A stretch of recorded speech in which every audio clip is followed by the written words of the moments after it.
In one case, when the earthquake load is gravity load is helping us against earthquake load, we try to underestimate, we multiply it by a factor of 0.9. And when it is acting along with the earthquake against us, then we are multiplying it with the higher factor of safety, that is 1.5. So both, if we considering both, all these cases are automatically taken care of. You need not to see where gravity load is helping, where it is not helping. So mechanically that is taken care of. This is a very hypothetical condition when we have a zero live load in our building, and more or less this load case becomes very critical in most of the. Well, if you have done design, you can tell me in how many cases 0.9 dead load plus 1.5 earthquake load has governed. It governs, it's not hypothetical. It governs design in many cases. Why you say it is hypothetical? It is not 0.9 live load. It is 0.9 dead load. Yeah, that means there is no live load. And so, what? Okay, so you mean to say that why live load is not taken? Live load is not there because Okay. Live load when acts with the dead load, so Okay. it mitigates the effect of earthquake load. And So you mean if dead load is helping, live load is also helping in the same way, so why not to consider that? why not to consider that? Okay. I mean, a related issue there is that when we are considering live load in earthquake, we are taking 25% of live load only. So if we understand the two issues together, then it will be clear. Why we are considering only 25% of live load, why not full? So reason is that when we are designing for live load, if the code has to specify a design live load for any member, slab or beam, it has to specify in the most critical condition.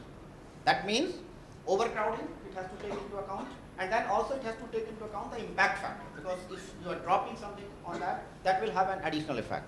So when the code is specifying IS 875 is specifying live load, then it is specifying for the most critical case.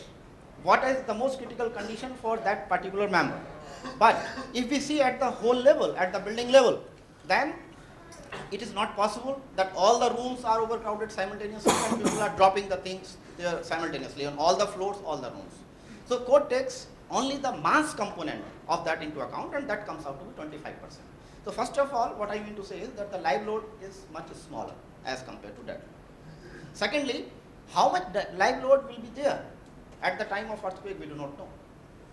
Just giving, he has already said hypothetical, but this, hypothetical case that the building may be even vacated. There may not be anybody, any live load there. So to consider such conditions, because there is a lot of uncertainty about live load, so it is going on a bit conservative side. Live load is not considered at all. Okay.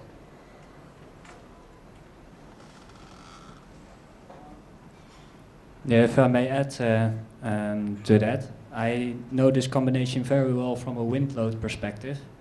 And the idea there is that you can have a building which is totally unoccupied, so it's completely empty, no inhabitants, nothing is there. And then still, if you have the maximum wind load that you can get in 50 years, the building basically should not trip over. And my feeling tells me that this is about the same idea behind this clause, that if a building is completely unoccupied, that it shouldn't trip over. What I don't know if with dead load, do you mean dead load plus superimposed dead load or only dead load? Because the clauses I know, that you take dead load and superimposed dead load together as dead load. There's no distinguish between them, so it's a little bit less conservative in that sense. But I agree, it is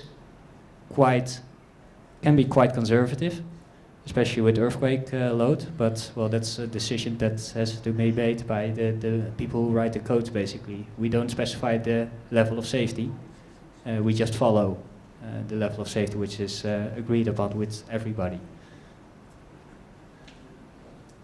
I have a suggestion also, like can you make a concluding remarks of after this session, so that we can give the recommendation to BIS in 1893 also. Because we have seen some disparities as compared to international practices and our code. So that will be helpful for BIS to put the things, and we can pursue them for this. Yeah, I think this is a good idea. Maybe in concluding session we can note down the resolutions, what we feel, because we have also used this forum to discuss and review the code. So whatever are our conclusions, we can note down and we can pass on to the code committee. Yeah, we can do that. Sir. And one that two orthogonal conditions which we are not considering in our code. I hope we should consider because Eurocode That's that was the second question. That was regarding our code says that we can consider only the major component, and that too in one direction at a time. Whereas Eurocode takes both the components, and I think Eurocode is perhaps the only major code which has taken that. Other codes take one component at one direction. If we see what effect the other direction will have, so mostly if we are going from the point of view of the beams, then beams in a particular direction are affected by the earthquake component in that direction only. So beams will be developing bending moment due to x direction beams will be developing moment due to x component of the earthquake, and y component beams will be developing moment due to y component of earthquake only. But the same is not true for the columns, because columns are participating simultaneously in both the components. So the axial force in the columns and the bending moment in the column will be occurring simultaneously because of both the components. And in that way, Eurocode is more realistic, more closer to the reality, because it is considering both the components of the earthquake together. But again, when we are combining the modes, it is not the peak of x and peak of y which is to be combined, because peak of x may not occur at the same instant as peak of y. So either 30% combination rule or SRSS. But yeah, what you have pointed out, that's definitely an advanced point in Eurocode. Yeah. Sir, I have a question related to P delta analysis. Both of them are related to software application only. One is when we are doing P delta analysis, software asks for a number of iteration, right? And it says like the mode shape are converged to this, like what exactly would we mean by a convergence of mode shape? Secondly, while doing P delta analysis only, it asks for the load cases to be considered under this. So what the general practice is, it's 1.2 times the dead load and 0.5 times the live load. Right, from where it has come, people say like it's been taken from UBC 197, 1997. So could you please throw some light on both these things? Yeah, P delta analysis is an important issue, and it's not only in software. It has a lot of bearing on design also. For example, IS 456 at the end gives the curve for effective length factor, and there are two sets of curves there. One is for sway case and another for no sway case. And if, I mean in reality, there cannot be any building which is not having any sway. The concept has come from the design for gravity alone and for a combination of lateral load and gravity.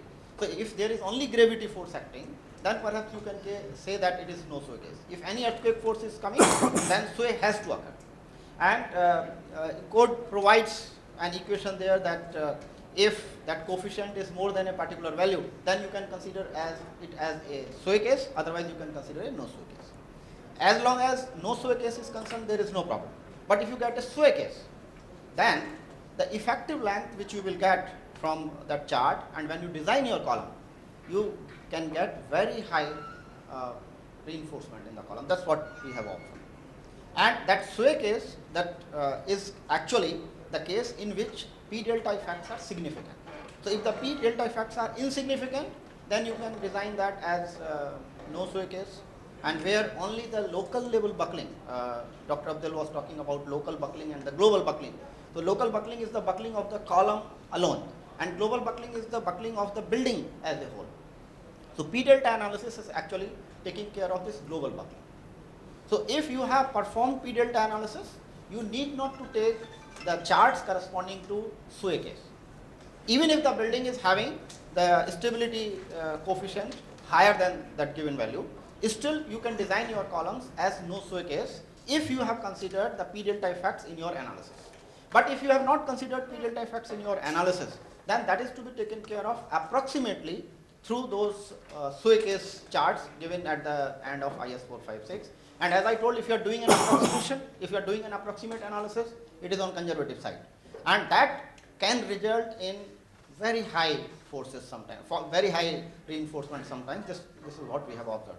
So it is desirable. I mean, we can say that we should always conduct a P delta analysis and then use no sway cases. That is more rational.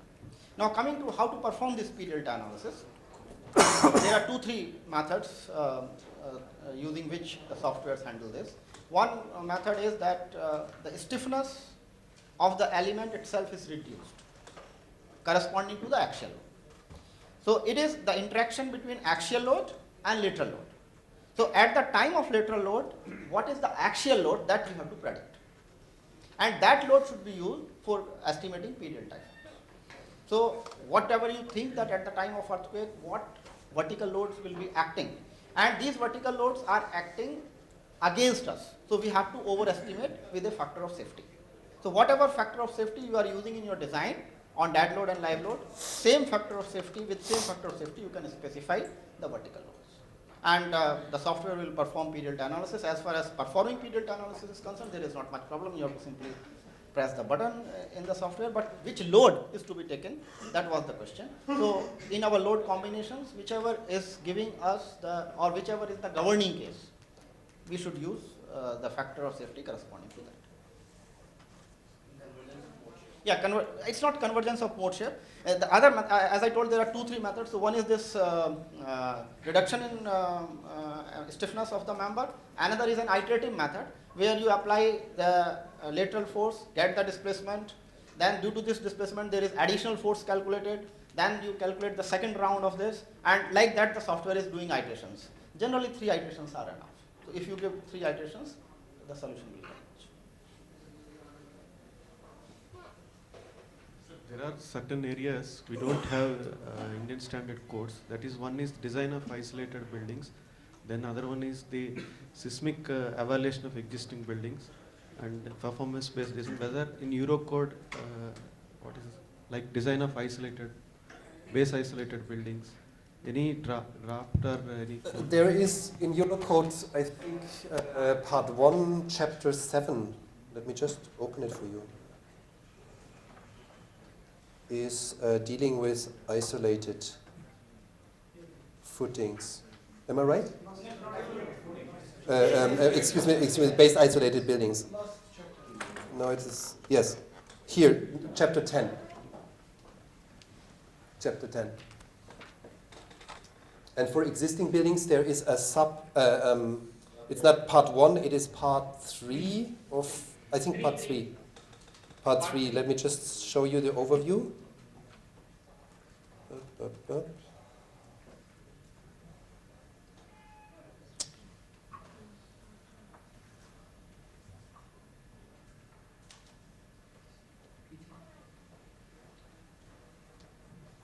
Yes. Part 3. Provisions for the seismic assessment of existing buildings. This is this strengthening and retrofitting code. I must confess that this code, this subcode is probably the less advanced, and I think the less where people are least happy with. Yeah, but if you are interested in doing evaluation of existing buildings, then I can recommend AC41. That's the best one. Yes. So when you read through it, you will realize very quickly that people had no idea. Can you add something to that? No, just yeah. For P delta effect. I have done a lot of work on P delta effect, the sensitivity analysis on the effect of P delta, and I found that the effect is not really significant. There is only 2 cases where really you need to consider the P delta effect. And this is when your structures is constructed with low quality materials.